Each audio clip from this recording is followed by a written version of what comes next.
The feeling of China. I think you have to differentiate between the feeling of Beijing and Sanya. In Beijing, everything was very fast and modern and dynamic, and also very inclusive, like I described earlier. But in Sanya, everything was a lot more slowed down, relaxing, focused more on tourism and vacation. And this, of course, the weather makes a huge difference. The climate, beach and sun versus ice, cold weather, and darkness and smog. So that made a huge difference in the feeling. But all in all, I'd say the feeling of China is a very positive one. It was a wonderful experience, and when I look back to it, it was definitely a great trip, and I would always do it again. The pollution. You know, I have never imagined that the air quality of our capital, Beijing, is so terrible. It's even worse than what I saw in social media, especially when you actually live in that city. Now, the first day we arrived in the airport, I got choked by the haze or smoke something inside the airport. And I cannot see any view outside the window since the white smoke covered almost everything. We spent like 6 days in Beijing, and we have to wear a mask while we went out. At night, when I took it off the mask, I found the white surface of the mask has turned into dark. So I was so shocked. I was also very worried about the health condition that people who live in the city have long time exposed to the haze. I really wish our government take some effective actions and establish relative policies to prevent the further pollution.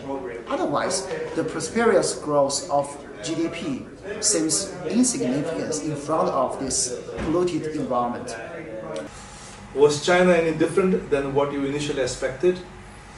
Yes, China I found very different the way it was presented to us in Western media.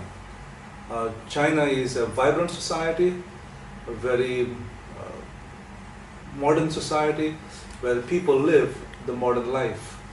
The generosity and hospitality of the people has been so impressive because the way it was presented to us for all these years by the Western media, it was like a caricature that they have made. As if kind of a scary place where everything is so regimented, nobody can laugh or nobody can have fun, that kind of place. And so in that way, yes, it is very different. Another thing about China is I find its infrastructure is so efficient and so forward that I think in many ways other countries, developed countries, could learn something. Its roads, its traffic organization by and large, its the traffic system is very advanced, it's very efficient, and that was also very impressive, and that makes the country quite forward-looking. Also, what I found interesting that even today, when we were in the rainforest, in the middle of the rainforest, we have Wi-Fi, and very efficient and effective Wi-Fi that without any hiccups, we could send WeChat messages all over. So in that sense, yes, I found China very different than what I've expected.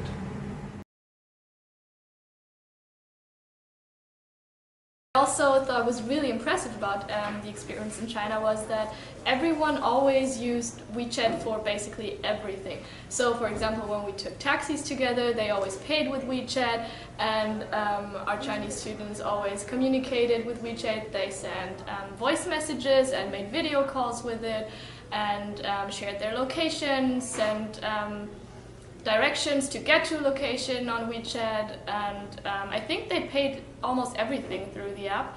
And WeChat also, by the way, has the same functions that Facebook has with the wall. So under Discovery, I think, or Discovery, you can share moments with others. So we could also always communicate through our China WeChat group and share moments together. I thought that was very impressive because that's not the case in the US. In the US, they neither use WeChat nor they use WhatsApp much. And in Europe, I'm used to using WhatsApp, but in the US, they just text, so they miss out on a lot of modern new possibilities, I think. You know, in the first place, you can say the WeChat actually copied the WhatsApp. Really? Yeah, we copied other things. That's the whole thing, the Chinese high technology. That's And also what I wanted to say. Remember when I said in the beginning that it reminded me of Germany more than the US? I wanted to say that, first of all, because of WeChat, and second, because of the whole traffic system, like the traffic signs, I'm pretty sure they're copied from Germany because it's the same signs, the same colors and everything. So I was like, this is so weird because in the US everything's different and here everything's the same. yeah. Let's move to the bright side. The most impressive thing, right? Yeah. The most impressive thing in my mind is that the interaction with different type of people. People, especially the younger generations in China, I can feel they are becoming more and more internationalized and more open-minded towards new things. I also can feel the inner part of their heart. I can feel the passion of the seeking the world and the discipline of working hard. Their desire to be a better man who always prepare for facing various changes among the world. China, I found very welcoming country. From the people's side, wherever you go, everyone tries to be helpful. And what surprised me is that other than Chinese, very little other languages are spoken, and even the signs are in Chinese almost everywhere. There are very few places you'll find some English translation, but it looks like it caters primarily to its own population wherever you go, and secondarily it caters to whoever may come from outside, from other countries. So language becomes quite of a barrier, and even for day-to-day simple ordinary transactions, you go to a restaurant, if you don't know the Chinese, you are pretty lost in terms of even ordering basic food and doing the basic shopping as well. And but what is most impressive is the kindness, the generosity of people. People who are around, they always respectful of you and very kind, and whichever way they want to be helpful, whichever way they can.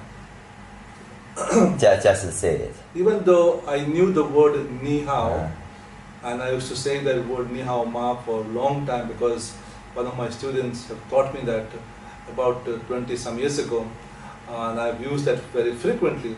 But for the first time I understood the depth of the word, depth of the meaning, what how means good. Good is not just the way we understand probably in English speaking world, but it is how deeply the goodness is rooted in God. And as much as we think in the West of China as a godless country, as a theistic country, the depth of God, the depth of religion is so rooted in their way of thinking, in their calligraphy, in their way of understanding themselves, understanding the world, is fascinating.